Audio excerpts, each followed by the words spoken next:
घमासान तेज हो गया है। बांकीपुर में एनडीए ने पूरी ताकत लगाई है। बीजेपी के राष्ट्रीय अध्यक्ष नितिन नवीन खुद मैदान में उतर गए हैं और डोर टू डोर कैंपेन किया जा रहा है। वहीं लंबी छुट्टी से वापस लौटे तेजस्वी यादव अभी भी बांकीपुर चुनाव प्रचार से दूर हैं। बीजेपी के राष्ट्रीय अध्यक्ष नितिन नवीन ने अब खुद बांकीपुर उपचुनाव में मोर्चा संभाल लिया है। कदमकुआं इलाके में प्रधानमंत्री नरेंद्र मोदी के मन की बात कार्यक्रम को सुनने के बाद नितिन नवीन ने घर घर जनसंपर्क अभियान चलाया।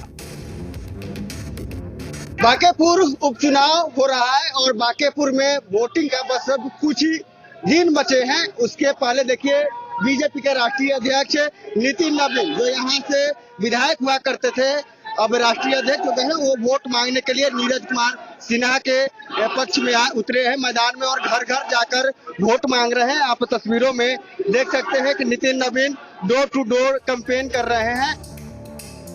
बांकीपुर में नितिन नवीन अपने पैतृक घर भी पहुंचे, जहां स्थानीय लोगों से मुलाकात करते हुए पुराने दिनों को याद किया। नितिन नवीन ने कहा कि प्रधानमंत्री मोदी का मन की बात कार्यक्रम देश को जागरूक करने का प्रभावी माध्यम है। उन्होंने दावा किया कि बांकीपुर की जनता बीजेपी प्रत्याशी नीरज सिन्हा को भारी बहुमत से जीत दिलाएगी।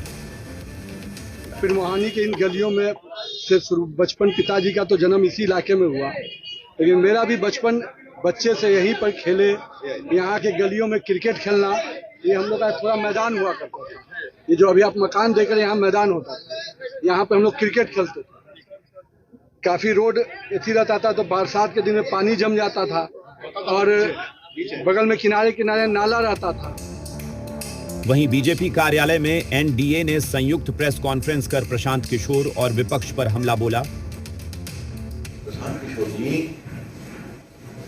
आप राजनीति के अच्छे सर्वेयर रहे, अभिनंदन आपका, लेकिन राजनीतिक सक्रियता जब बनती है तो उसकी बीमारी दूसरी है। राजनीतिक सर्वेयर और राजनीतिक सक्रिय, इन दोनों में बहुत अंतर है। उनकी पूरी टिप्पणी से लगा कि वो हताश हैं, हार मान लिया। मेरे पास प्रमाण है। व्हाइट हाउस पटना होटल संचालक नीलेश जी की शिकायत है।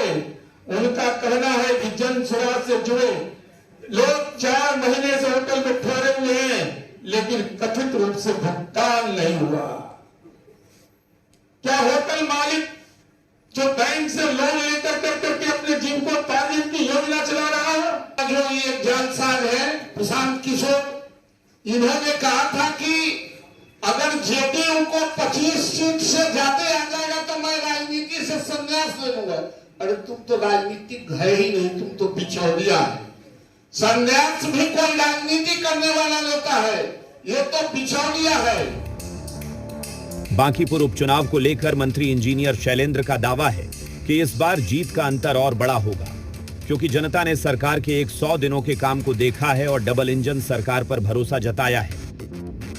मैंने कहा है, अभी फिर कहा है, आगे भी कहूँगा कि सबकी जमानत जब्त हो जाएगी, चाहे पीला गमछी वाला हो चाहे हरा गमछी वाला हो। केवल और केवल एक भारतीय जनता पार्टी का कार्यकर्ता नीरज कुमार सिन्हा, जो कि एक मंडल अध्यक्ष है, वही जीतेगा। 2 जुलाई से 25 जुलाई तक लंबी छुट्टी के बाद लौटे तेजस्वी यादव अभी तक बांकीपुर उपचुनाव के प्रचार से दूर हैं। अब सवाल है, क्या बांकीपुर में तेजस्वी की गैर मौजूदगी एनडीए को फायदा पहुंचाएगी या प्रशांत किशोर की सक्रियता मुकाबले को त्रिकोणीय बनाएगी? बांकीपुर की जनता किसके दावे पर भरोसा जताती है, इसका फैसला रिजल्ट आने के बाद ही होगा। ब्यूरो रिपोर्ट, जी मीडिया। अररिया के चौकीहाट प्रखंड में